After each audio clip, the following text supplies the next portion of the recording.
I was able to build on those relationships, but I felt like I wasted a lot of time. And I think we do that as salespeople. We like to be welcome, we like to be friendly, but is that the right relationship?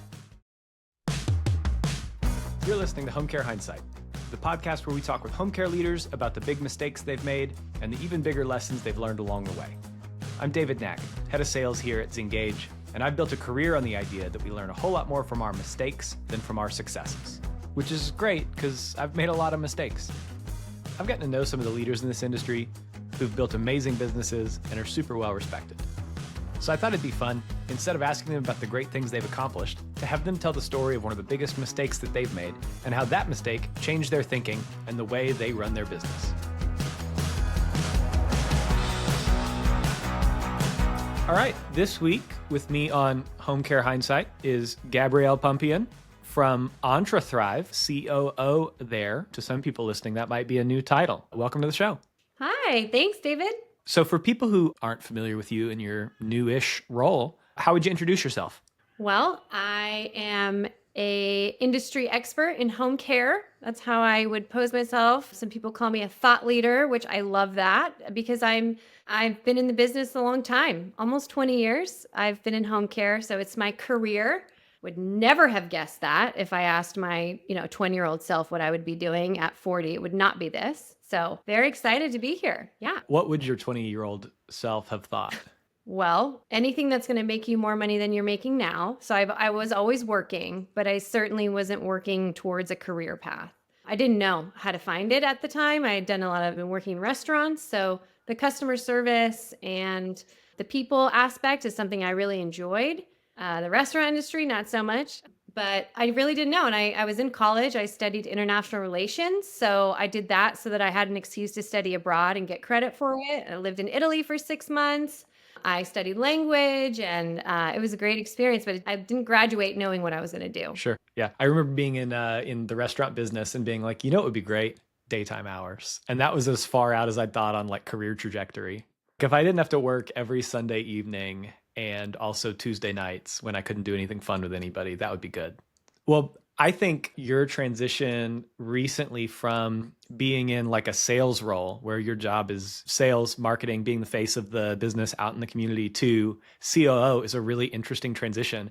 How do you think about that and kind of keep your brain in one piece? I'm doing my best, one day at a time. Some days are better than others. I'm really two weeks in. So it's brand new. But what I'm happy with, every day I wake up and I feel like I'm in the right place. So it was very hard to leave something I was very comfortable and happy doing every day, which is selling home care services to my community here in San Diego and working with a phenomenal home care team at Cheer to do that. And then my years prior working at Home Care Assistance The Key and just learning from incredible leaders like Ashley Marone and some of the other sales folks that were one of them now is doing over $2.5 million a month in home care business. And so to have someone like that as a mentor and someone to really strive to be like was wonderful over the last couple decades or 15 years. Don't want to age myself too fast, but there was kind of a higher calling that I was feeling and really felt it when I met Aaron Markham. And he was open with me about what he was building and this business and the impact that he envisioned for what we can do. And it just resonated with me. And I felt like, okay, this is like jumping off of a bridge, but there could be a really soft, fluffy cloud to land on, or it could be like a cement surface, but I want to try. I want to experience something completely new and really exciting and really thrilling so that I can have this thrilling life, I'm lucky to have. Yeah. Well, that's super exciting. Listeners of the show will know by now that I don't do small talk very often. And all I want is to ask, what kind of person are you? And you can't do that in the normal world, but in podcast town, you definitely can. And so in order to ask what kind of person are you, I want to ask you, what first name should people call you? Gabby, Gabrielle? Who am I? What's my identity? Is there an identity crisis here? I have one of those names. It's 9 letters. It's beautiful, but a lot of people don't know how to say it right. So Gabby is what I've mostly been called probably since my earliest elementary school days. Gabrielle was way too hard for like a 3-year-old to say. And Gabrielle is the name that I really love. My parents chose it. I thought they did a great job, but it often gets butchered. So you can call me Gabrielle if that's easy and rolls off your tongue, or call me Gabby if that's easier, but don't call me Gabe and don't call me Gabriel. And I'll just correct you if you do. So it's fine. Perfect. Well, for this show, I'm going to call you Gabby, if that's cool with you. People ask me, are you a David or a Dave? And I always say, I'm a David. And then half the time people still say Dave. And that's fine. But I'm going to be opinionated about what people call me. I want them to know what the right thing is to do and then still do the wrong thing. I passed this internal struggle onto my daughter. So sorry, but not sorry. Her name is Audie, Adi. And we taught her since she could start speaking. Someone says your name, you got to say it right. So she gets called all kinds of things, but she always corrects people as well. I love it. Well, I brought you here because you have a really solid track record in this business. You're a thought leader. You're a home care industry expert. You've accomplished a lot of stuff. But we're not going to talk about any of that. Instead, we're going to talk about the big mistake that you've made in your career that taught you a whole bunch of stuff. So, Gabby, what was your big mistake? So, as a salesperson, it's a mistake I think a lot of people make. But to me, it was a longer term mistake. So, that would be being stuck in the friend zone in sales. And so that mistake is something that I think a lot of people, it's hard to recognize when you're in it. And what I mean by the friend zone is, you're working with an account, you're working with people within that account, and there's nothing that's pushing the relationship forward. And maybe there's more giving than you're getting. And so there's a few things that you can learn to get yourself out of the friend zone, which I was lucky to have some leaders to kind of confront me when the numbers weren't moving. So they knew I was spending my time in activity in this senior living community, for example. I was doing a weekly activity where I was teaching a brain fitness class. It was super fun, super interactive. The activities director loved me. She was my biggest fan, but she didn't really have the power to refer to me. That was, the executive director and other roles in the community. So I spent a lot of time friendly with her, showing up for the residents. But I would notice that these other caregivers would be bringing the resident to my class. And I'm like, well, where are my caregivers? Why are they not bringing these residents to my class? So it was that. And then a leader, my manager saying, you're not seeing results. We might need to give this account to somebody else. And I was like, hold up. I've just spent almost a week, 52 hours in this building. I don't want to give that up. And they're like, well, then you need to move the dial. So I had to have some frank conversations with the account, created kind of a new cadence with them. I wasn't just hanging out with the activities director. I was also going to speak to the ED before I left the building. I was talking to the marketing director, say, bring your tour by, let's engage more. So it did end up working out where I didn't give up the account because I was able to build on those relationships. But I felt like I wasted a lot of time. And I think we do that as salespeople. We like to be welcomed, we like to be friendly, but is that the right relationship? Yeah. Tell me why you think it is that salespeople, because I, as a salesperson, have gotten stuck in that same kind of mode. And I've got some thoughts about why that is. But why do you think salespeople get stuck there? Well, I mean, for me, I had a purpose to be an account once a week. So it was kind of, I didn't have to fill that hour. I was doing the right things, but it wasn't with the right person. So the account was I knew there was business potential there. I just wasn't coming to me directly. So I think you have to fill your calendar as a salesperson with those top accounts that are qualified and that you're nurturing or you're prospecting. And so it was an easy way to keep my calendar full. I mean, I don't think I've ever admitted that or said that really to myself, but that was a big part of it. I think every salesperson listening to this can probably relate to looking at your empty calendar and being like, all right, I've got 10 hours of activities on the calendar this week. What am I going to do with the other 30? And that's like a terrifying proposition because you've got to do revenue generating activities. You've got to be face to face with people. And I think especially when you're in a context that may not be making you money, but isn't getting you rejection, that's a pretty comfortable place to hang out. It's a totally comfortable place to hang out. And they obviously don't mind seeing you if you're there a lot. So you can walk in and be homies with everyone and friendly. But if you're not asking for the business, and that's what my manager told me. She said, every time you're in there, you have to ask for the business. Pretty much like, don't be scared, don't be intimidated. And a lot of people are like, I'm a less aggressive salesperson because I'd rather be in the friend zone, wouldn't we all? But at the end of the day, it can be a waste of time if you don't recognize and fix it. Yep. So walk me through that first conversation where you stop just talking to the activities director and you like stop by the executive director's office. So I'm guessing, is that the best quality referral source in that account? It was her and the marketing director. There also was a nurse, but I was building a relationship and a partnership more on the executive and the marketing director level.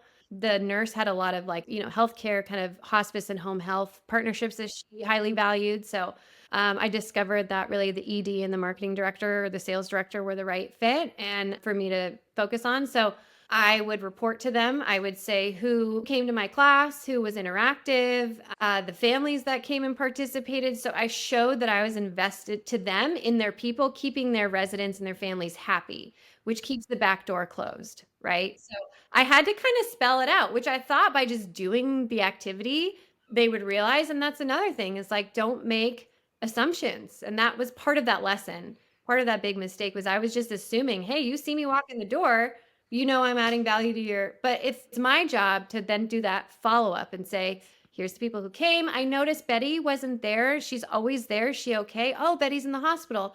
Oh, I'm so sorry to hear that. Would you mind sharing with me? How can I help? Can I go visit her? Will she need home care when she comes home from the hospital? Yes. And so I'm also putting myself in a position where I'm asking for the business in a way that is not so direct and aggressive. I'm adding value to the relationship. And so it totally changed then how I approach senior living communities. And because I was doing these weekly activities for like 4 at a time. So my calendar was really full, but really only one or two were referring on a consistent basis. So yeah, it was a really good learning experience because I think that we as salespeople, we need other things to talk about and do than just asking for a patient or asking for a client. So it's important to add in diverse things and use your own personal strengths. So one of the activities I did it was around the holidays. I'm Jewish. And so my daughter, I think she was 4 at the time. She and I came and we did a baking class of my grandmother's mandel bread recipe. And we had like 10 residents and we were baking mandel bread and eating cookies and having coffee afterwards. And it was so great. So there's a lot that you can do. If you play the guitar, your accounts probably would love for you to come and play at a happy hour or something. So there's a lot of value I think that you can add if you're willing to kind of think outside the box, but you have to ask for the business while you're doing it. Yeah. There's two like really good sales fundamentals things that I hear there. One of those is like being single threaded in any of your accounts is a risk. You just have the activities director that you're buddy with. What happens when they leave? What happens if they don't refer you any business? And so I think one of the things that you did from like a account health, moving the opportunity forward perspective that I'm hearing is you built relationships with other people in the account, which feels like a no-brainer after you've done it. But when you're banging your head against the wall, like I'm showing up here an hour a week and I'm not getting any clients, I think it's easy to be like, okay, what's wrong with them rather than what's been wrong with my sales process up to this point. You got it. Absolutely. You got to have more than one influencer in an account. And yeah, don't put your eggs in all one basket, whatever that saying. The thing that people say. This is another thing that I use in sales. And so I'm pulling back the curtain here, and now it's not going to work on any of the sales calls I'm on, and I'm going to never sell anything again. But I really like this tactic that I stole from a person named Charles Mulbauer. You can look him up on LinkedIn, called the humbling disclaimer, which is I feel uncomfortable asking a direct question of somebody I'm supposed to sell to. And so what I'll say that, hey, Gabby, I feel silly asking this, but I feel like I probably should. Feels like we've moved things along pretty far here. From your perspective, like what would be the next steps from here to get something done? And what I should just ask, because I'm hopefully not a super insecure person, is, hey, what are the next steps here? We've built a lot of value together. But what I have to do because of the way that I am, middle child, is I have to say all that stuff in the first place. And I put my head trash on you and I put all my insecurity on you. And because you're a kind person and because we have a relationship, you're going to go, oh, no, that totally makes sense. Yeah, the next steps would be these sorts of things. Yeah, because you're being your authentic self. And that is important for any salesperson and any person in general to always remember. It's like, you got to be you. And you're not going to be able to build a long lasting, fruitful relationship with anyone if you're pretending to be someone that you're not. And sometimes, salespeople really just want to cater to whoever they're trying to work with. And so you can do that in other ways, but you can still maintain that authenticity. And one of those things is when you walk into somebody's office and you look around the room and you notice something on their desk that you can resonate with, like it's a picture of them hiking in Yosemite. I love hiking. Hiking is my jam. I'm going to comment on that. Oh, what a beautiful picture. Like, tell me about your trip. I love hiking too. Breaking the ice in that way so that when you do but then you have to come back around and find a way to be direct, doing it in the way that feels right for you. And people are going to react to that in a much more positive way than as soon as you walk out the door, your brochure goes in the trash and they're never going to talk to you again. Yeah, you're totally right. Authenticity is, in my experience at least, everything in sales.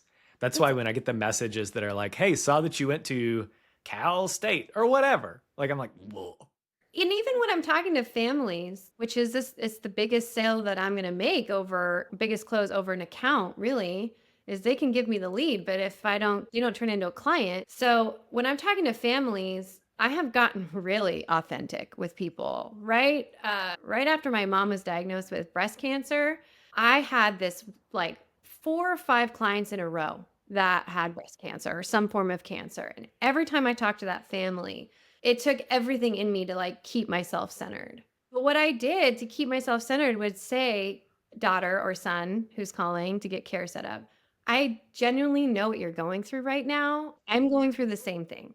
I'm setting up care for my mom because I don't live near her. I live 800 miles away. So I remember talking to this son and I was crying on the phone. And like, he ended up signing up with us. I hope not for pity tears, but I think it's because partly I genuinely understand what he's doing or what he's going through. And I think most people in the home care industry and most home care sales liaisons, if they're able to stick with it for like at least a year, they're in it for those same reasons. And if you don't know, like if you're a salesperson and you really don't know your team, your internal team, and why they're authentically aligned with your company and with you, then there's some activities and things that you can do to ask some questions and to really build a better cohesiveness with your internal team as well. Because then when I call my staffing manager, my care manager, and I say, hey, I just talked to the son. Embarrassingly, I cried because you know what I'm going through right now, but they want to sign on. How does this sound? And she's willing to kind of go that extra mile because she knows how important that interaction was to me and how important this client is to the company now. And so it's so important to get authentically aligned with yourself, whatever role you're in home care, because people read right through that really fast. There's no time, especially when you're asking people to pay a lot of money and you are helping them with some of the most difficult and uncomfortable and challenging and intimate things. And especially when it comes to hospice care. Yeah. So I hear you say, bring your whole self to the job and to an extent, kind of put your heart on the line. How do you deal with rejection when you do that and somebody's like, nah? You have to be able to be resilient. I think resiliency in sales is I don't know how we can test for that, like in an interview, but I think it's just talking about handling rejection because it's inevitable. Not every single client or prospect or lead or account is going to be the right fit for you or want to choose you. So I think it's having someone to talk to about it, like a good sales manager or a coach or, someone in the industry that can relate to what you're going through to say like, how did you get through this? I'm like, this is the 3rd month in a row that I'm not meeting my numbers. I'm afraid I'm going to get fired. I'm having all this fear and this anxiety. It's important to have someone to reach out to and ask for help, because we can't always find the answers from within. And I will say that has been a key to my success over the last 15 years is I am not afraid to call people that I trust and that I know have gone through what I've gone through and get their advice. I still do it. I did it all last year with Cheer. I stayed connected to a lot of people, a lot of salespeople from the Key that I really admire, and I bounce ideas off them. Like, how are you overcoming this? Or what are you doing differently? And having that community is really important in order to get over some of the challenges and rejection. This is something that I use even in like sales outreach. It's like, hey, I think you might be able to help me with something. And if you're not going to be a weird person on the back end of that, people are totally willing to help. And so I think It's home care. Like there's enough business to go around. We all know what the challenges are with recruitment and retention and all those kinds of things, but this is a industry that's stood out to me as so collaborative and is, yeah, at the end of the day, like we're all competitors, but there's so much need and we've all got to kind of pool resources to figure out how we're going to solve for that. There's definitely plenty of elderly and senior folks who need help. So it's just, yeah, I totally agree. It's about collaborating. And what I have learned in the last few months, expanding my minds outside of San Diego and beyond and meeting people. And now with Entrethrive, we had our first group of clients come on board 2 weeks ago. And I realized that there are so many ways to serve seniors and their families. There are so many different agencies and owners that have things to offer that I'd never experienced here with my agencies. You know, helping clients who are the veterans and through the VA and Medicaid and just all these people that need home care, and companies are willing to make it work for their community and to figure out ways to solve the lack of care that people are getting without agencies. So I'm just a huge proponent of we need more owners that want to get creative and make a difference. And it's exciting to see what's beyond really my kind of narrowish scope, even though I do have some pulse on what's going out there. But that first group of folks was just mind blowing to me. I had no idea. Yeah. I want to transition and ask you about something that is totally underrated in home care. People overlook it all the time, and you think it's like way more valuable than people generally perceive. I mean, again, I think most home care owners really are trying to do the right thing, but I think that caregivers are still underrated. I think they're not being respected and they're not being treated as what they deserve. And I don't have like full on solutions for that. But one of the things that we did at Cheer and that Cheer is doing is really focusing on caregiver engagement. And that is helping with retention. We had a very low turnover rate for the industry, way lower than the home care pulse study showed, which I think was 80%, something crazy like that.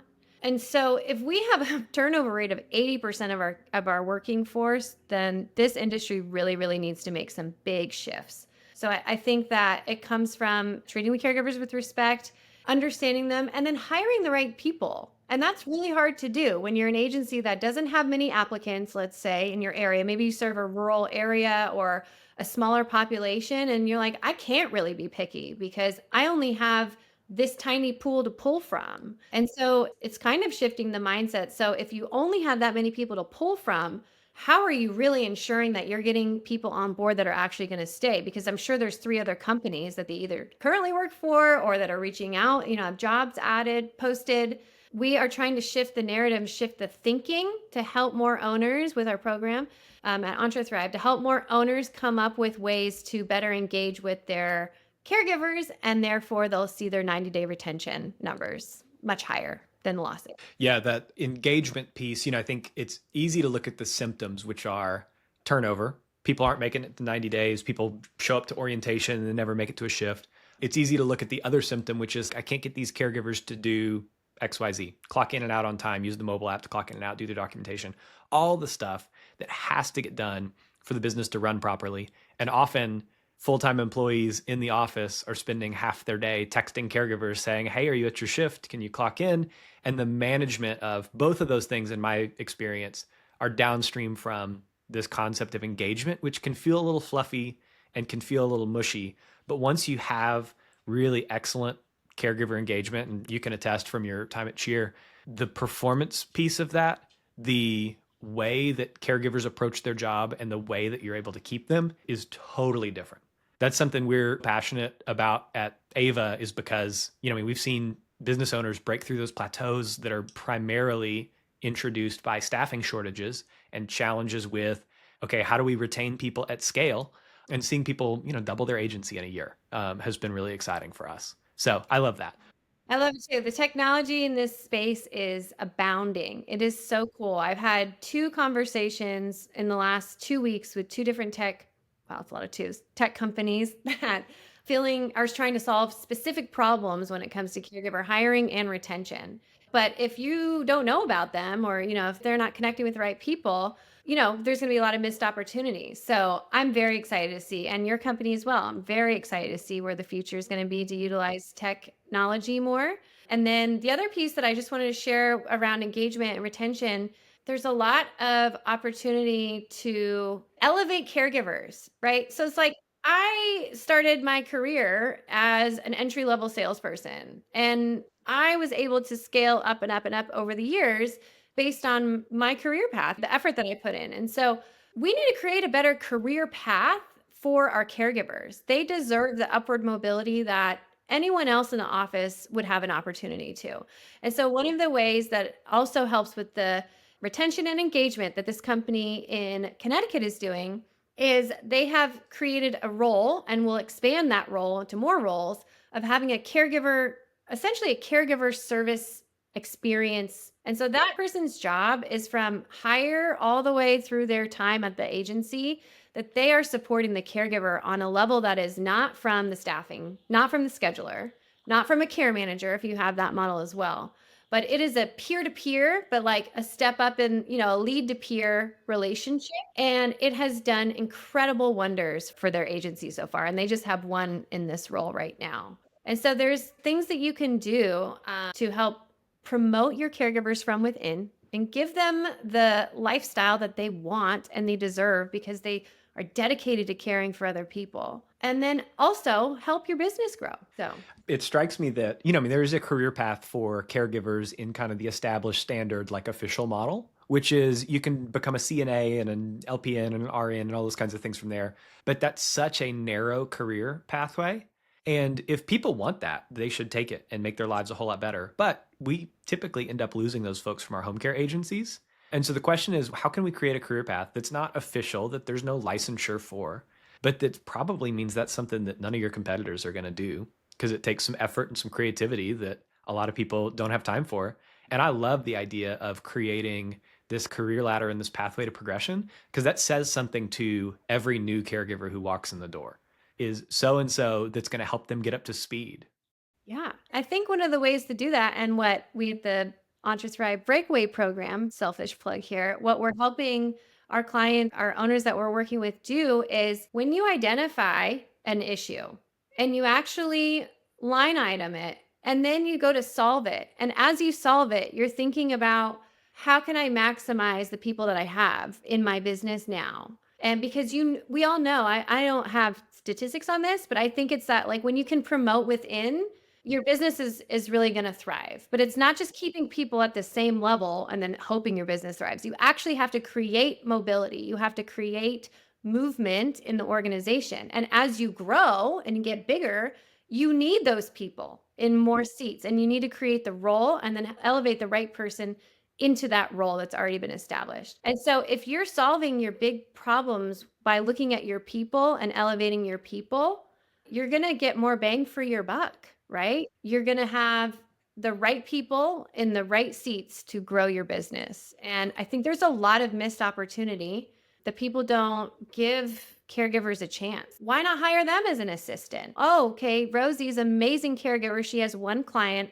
She's really looking for another 10 to 20 hours a week. How can we bring Rosie into the office to support the internal team, see how she does, and then maybe we would put her to another role that we need? Because now my admin is swamped doing so much that we need to hire another admin. Well, maybe Rosie's that. Anyway, I think that it's just when you're solving the issues in your business, it's really looking at the people as a component to solving the problem.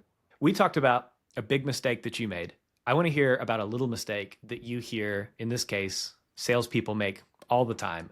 And if they quit, it'd make their lives or their businesses like 10 times better. Okay. So what comes to mind was actually not when I was a home care sales liaison. It was when I worked for a year and a half as the director of admissions and marketing for a skilled nursing facility. But it's very relatable because this mistake is based on something I think a lot of salespeople do. So the mistake is selling out of desperation, right? It's the end of the month. Numbers are low. You need 2 more by the end of the week, to get your goal, whatever it is. We all get in those positions as salespeople because we're all very goal driven, right? So this skilled nursing facility, I won't name it, but it was large. It was 156 bed. We needed to have at least 40 Medicare patients in there a month. And that was my job. And so this facility is located, not joking, under a bridge and across the street from a strip club. So I'm at the hospital. I'm doing my rounds. I'm really trying to get those last 2 admits that I need for the week so I don't have to work on the weekend. It's a hustle, it's a grind working in skilled nursing. And so I start getting desperate. And what do I do to let's call him Mr. Jones in bed 24 here at the hospital? Is I say, "Hey, Mr. Jones, you heard of XYZ strip club?" Because I see his address is actually near to where our building is. Because I've done my homework and I'm desperate. So he bit what I was throwing out there, which is hilarious in general. So I said, "You know what? We do lap dance Fridays. You should come over, we'll get you a private room." Sold this thing like I was like one of those people on the street promoting their club. That was me. It was a really, really low point. I was like, we got steak, we got lap dances. I was joking. And I walked out of his room and he just ate it up. He was that type of guy. It was hilarious. I walked out of that room and out of the hospital and I was, what did I just do? Sell a lap dance to get a patient? How low can I go here? And I'm not going to say that was the moment, but I did not stay in the skilled nursing realm. I was like, I need to get back to home care. This is too gnarly. This is making me go to some dark places. Don't strip club sell. Don't sell out of desperation. It doesn't do anyone any good. That was my little mistake. I think that's relatable. I have not done any strip club selling in literal terms, but I think everybody who's in sales is looking at their numbers and looking at their forecast and it's like, uh-oh, there's a big gap here. What can I do? Can I oversell? Can I overpromise? Are we going to deliver in order to be able to arrive at their number? And it doesn't feel good. And the long-lasting impacts of that are not something that you want to do. So, yes. It is not being authentically aligned in the right way. But like you said, that's part of having that people to reach out to. It's like, instead of going there, like maybe I could have called a friend and said, "What are you doing differently this week? Where are you seeing that people are needing to go home quicker?" Like call my hospice friend, call my home health friends. Let's work together. Let's collaborate on all hitting our goals for the month. Let's not go to lap dance Fridays. So come on down. We got you a room. Like, what was I even thinking? I love when people share the kinds of stories that like twice a year they wake up at 2 a.m. and they're like, "Oh, I did do that. Oh no." So thank you for sharing. I want to transition now to something that's a little bit more of a glass half full kind of thing. And that's hearing about your win of the week. So we've talked about a lot of mistakes and I want to hear about something that's happened lately in your business that you're really proud of. Yeah, well, only being 2 weeks in, it's been a lot. But one of the most amazing things was this week we had our first round of one-on-one coaching calls with the clients that we met with 2 weeks ago. So I think one of the things I'm learning about this space and like coaching and immersive experiences and leadership support, that why people come to it is they do want to have kind of an intense learning, or maybe just get really dialed in, really focused on what the program has to offer. But then they go home. And then in like a week, all that concept, all of that is way in the back of their mind. It's not a priority. It's too big thinking. There's just swooped back into the day to day. And so what is really great about our program is that it holds our clients accountable with these bi-monthly coaching calls. And so we had our first round this week, and it was so cool to see that people had actually started, every single person we talked to started applying some of the things that they identified at the immersive that they wanted to work on. And we're really breaking it down into quarterly goals. So it's not too massive. Not like, how do you want to get to $10 million by the end of the year? It's like, well, that's not realistic. Maybe. So to hear the stories of like what people are doing, the shifts they made, like someone made this beautiful, what we call an accountability chart, which is like an org chart, really defining the roles and responsibilities, and then making sure the right people are in the right seats, this concept again. But they had never heard of Canva. And so we talked about the use of Canva with a little bit at the immersive, and she got an account and boom, made this like beautiful org chart, because she and the other 2 owners are overseeing, I think, 3 offices in Utah. And so it's a lot, right? And that was just like one small takeaway. But every person we talked to had some great things to share, and I think are really getting the value out of this. And that's what's important to me. It's like I'm always thinking about the value. It's got to be there. We need to hear if it's not. I need to hear if it's not. That's what I've told all my referral sources my whole career is I don't know unless you tell me. And so know that you can always tell me if something's not working or if communication is breaking down. And I was so lucky. I remember some of my last couple calls with my geriatric care manager referral sources right before I left Cheer were those calls where they were saying, I want to make sure you're aware that there are some issues bubbling up. And in my whole sales journey and business development, that's all we really want is we want to be able to be proactive and avoid fires, especially when these referral sources brought millions of dollars of business. We want to keep you happy. And they know the best way to do that sometimes is to give the feedback. So anyway, it's really great so far these 2 weeks, just seeing the impact already. It's pretty powerful. And by the time this comes out, you'll have been there for, I don't know, a month or a month and a half or something like that. So that's crazy. It's going to be different. Well, what do you want to plug? Where can people find you? What do you want people to take action on? I am available to you as much as I can be. I'm on LinkedIn. If you know me, you've seen me on LinkedIn. I love LinkedIn. So you can message me there. Would love for any home care owners, executive directors, operators who are interested in learning more about the Breakaway program. Please contact us. You can go to our website, entrethrive.com.